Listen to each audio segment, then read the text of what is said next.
Assalamualaikum warahmatullahi wabarakatuh, sahabat Radio GP dimanapun kalian berada dan fan Marc Marquez dimanapun kalian berada. Selamat pagi.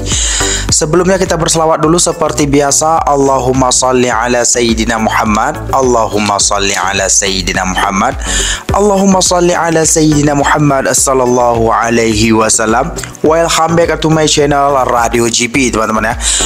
Oke teman-teman, seperti mana sebelumnya kita akan ada beberapa poin ya yang ingin kita sampaikan. Yang pertama adalah pernyataan Marc Marquez setelah race MotoGP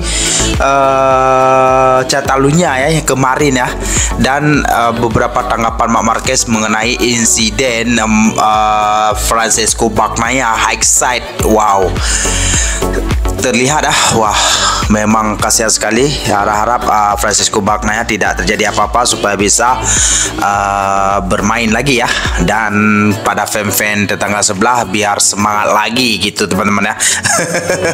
Oke, untuk poin kedua adalah kabar terkini Marc Marquez, kabar terkini Francesco Bagnaia dan Enea Bastianini ya teman-teman. Oke, untuk poin pertama adalah apa yang dikatakan oleh Marc Marquez. Pertama-tama Marc Marquez mengatakan ini ya teman-teman ya, yang mana Marc Marquez apa yang terjadi pada Bagnaia sangat menakutkan nih, itu Marc Marquez katakan ya. Marc Marquez menyelesaikan balapan MotoGP yang kacau di GP Catalunya atau Barcelona di posisi ke-13 dan mengakui bahwa ia telah sedikit mencapai batas ya. Mimpi buruk Marc Marquez dan Honda terus berlanjut. Pembalap Cervera itu menyelesaikan kisruh balapan MotoGP di GP Catalunya pada posisi ke-13. Sekali lagi dia finish jauh dari sang pemenang yaitu Alex Espargaro. Marc Marquez fokus pada hal positif dan sudah memikirkan pertemuan berikutnya di Misano minggu depan. Demikian pernyataan yang diberikan oleh Dan ya di AZN ya usai balapan. Beginilah cara Marc Marquez menjalani balapan di GP Catalan. Kami sudah sedikit mencapai batasnya, tapi setidaknya kami tidak menikmati. Setidaknya kami bisa menikmati 5 atau 6 lap pertama bersama grup kedua. Mereka pindah, tapi saya bisa berada di sana. Saya tahu bahwa saya harus menjaga ban. Bukan hanya bagian belakang, tapi bagian depan juga. Dan ketika saya melihat bagian depan mulai turun, saya memutuskan untuk memperlambat bahwa sepeda ke kota. Minggu depan kita mengadakan balapan lagi. Kami tidak memiliki ritme dan tidak presisi. Balapan MotoGP dimulai dengan bendera merah pasca tumbangnya Pecco Bagnaia. Itu sulit bagi pembalap MotoGP, sangat sulit untuk kembali ke mod konsentrasi seperti itu. Tikungan pertama, lihat, itu bisa terjadi. Ini balapan, siapapun yang melakukan kesalahan akan dihukum dan hanya itu. Namun, apa yang terjadi pada Pecco sungguh menakutkan. Karena ia tetap berada di tengah lintasan. Untungnya mereka menginjak kakinya. Mereka bilang dia baik-baik saja. Ini suatu keberuntungan besar. Dan tidak ada apa-apa. Setelah 10 menit harus keluar lagi. Tapi hey, Anda harus bekerja sebagai sebuah profesi dan kembali fokus untuk melanjutkan karir Anda. Pertemuan selanjutnya adalah di Misano, di mana akan ada tes untuk MotoGP. Akhir pekan ini rumit, kami tahu itu. Saya akan tetap menggunakan hari Sabtu, di mana saya merasa paling baik, di mana saya bisa menghemat 1 lap, di mana saya menyelamatkan separuh sprint race, setidaknya beberapa lap. Tapi pada akhirnya dalam balapan Anda punya ritme atau Anda punya ritme. Kurangnya ritme permainan di Catalunya telah membebani Marquez. Anda tidak bisa menciptakan banyak hal, dan terlebih lagi di sirkuit seperti ini Anda harus memiliki ritme itu tepatnya, dan kami tidak memiliki ritme dan juga itu tidak tepat. Ketika saya melihat sensasi hari ini, saya mencoba berinteraksi dengan orang-orang yang melewati saya. Tapi ada momen ketika saya berkata, ayo bawa motor ke box dan minggu depan akan ada balapan lagi. Oke, di sini Marc Marquez menjelaskan yang pertama yang mana dia mengatakan sangat sulit sekali di sirkuit Barcelona ini memang sangat sulit sekali, apalagi ada kejadian seperti Pecco Bagnaia ya, crash itu sangat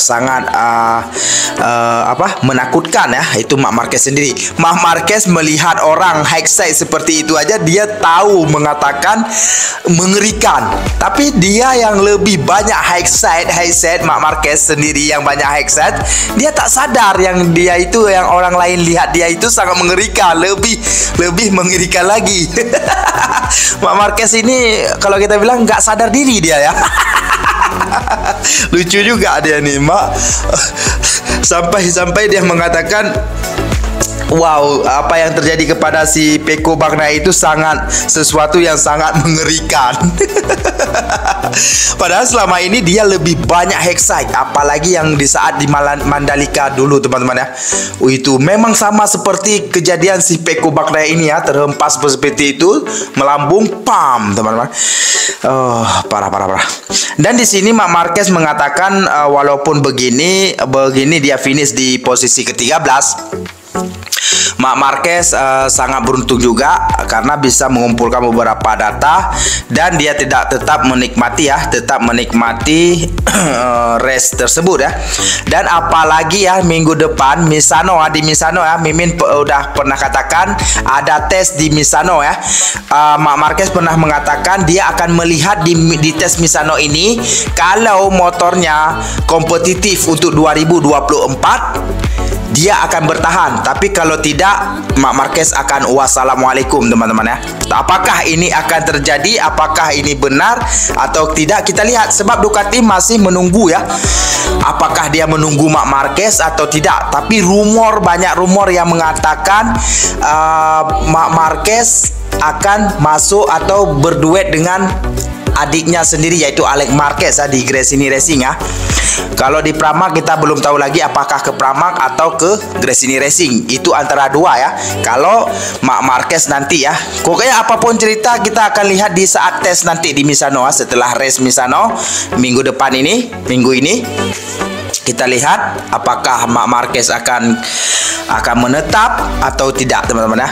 Oke teman, itu pernyataan dari Marc Marquez, teman-teman ya, mengenai insiden tersebut dan hasil dari race Catalunya tersebut ya. Dan untuk poin kedua adalah yang mana kondisi terkini Bagnaia ya, Francesco Bagnaia usai dilindas oleh si Brad Binder ya. Parah sekali. Memang itu nggak sengaja, teman-teman, bukan sengaja Brad Binder memijak kakinya si Francesco Bagnaia ya. Namun yang di sini kita akan mengatakan yang mana kondisi si Francesco Bagnaia berdasarkan pemeriksaan medis oleh tim dokter MotoGP atau tim medis yang ada di sirkuit, Bagnaia tidak mengalami cedera separah yang diperkirakan. Yang mana mereka mengatakan Pecco mengalami politrauma berat, ditabrak motor di area femur dan tibialis. Kami sudah melakukan rentgen di area tersebut dan terdeteksi ada luka kecil yang kami tidak tahu apakah itu baru atau sudah lama. Kami perlu melakukan pemindaian CAT ya, atau CAT segera, dan itulah sebabnya kami mengirimnya ke rumah sakit umum, kata Direktur Medis MotoGP Dr. Angel Charter ya, kepada wartawan ya. Pada tingkat tengkorak, dada dan perut dia selalu normal. Ya, baik-baik sajalah. Dia sadar dan berinteraksi. Gambaran yang kami lihat berasal dari radiologi konvensional sehingga sulit untuk memastikan tidak ada patah tulang. Penting untuk melakukan pemindaian CAT. Demikian Dr. Charter menerangkan ya. Dan update terkini dari pihak Ducati yaitu bos Ducati Bapak Davide Tarozzi ya, yang mengatakan sepertinya tidak separah yang diperkirakan. Dokter Carter mengatakan dari pemeriksaan pertama sepertinya tidak ada patah tulang.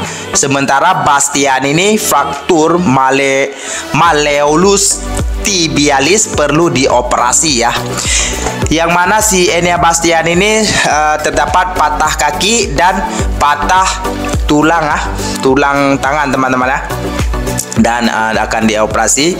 Untuk Francesco Bagnaia mereka akan tadi malam terus diterbangkan ke Italia ya untuk pemeriksaan lebih lanjut. Dan yang berkesan kepada Francesco Bagnaia yaitu trauma berat ya, yaitu ini salah satu mungkin penurunan performa bagi Francesco Bagnaia sendiri ya. Aduh, semoga aja tidak ada patah. Kalau ada patah, kasihan sekali kepada fan-fan tetangga kita ya, sangat sedih ya. Sangat sedih sekali ya bagi fan-fan kita, fan-fan tetangga kita nanti teman-teman ya. Oke teman-teman, untuk balapan selanjutnya yaitu di MotoGP San Marino ya, yaitu pada tanggal 8 hingga 9 September ya. Kita lihat apakah Bagnaia bisa bermain atau tidak. Nanti kita update lagi berita-berita seterusnya teman-teman. Oke teman-teman, itu saja untuk informasi pada hari yang berbahagia ini. Jangan lupa berselawat seperti biasa. Allahumma salli ala Sayyidina Muhammad, Allahumma salli ala Sayyidina Muhammad, Allahumma salli ala Sayyidina Muhammad sallallahu alaihi wasallam. Wassalamualaikum warahmatullahi wabarakatuh. Bye bye.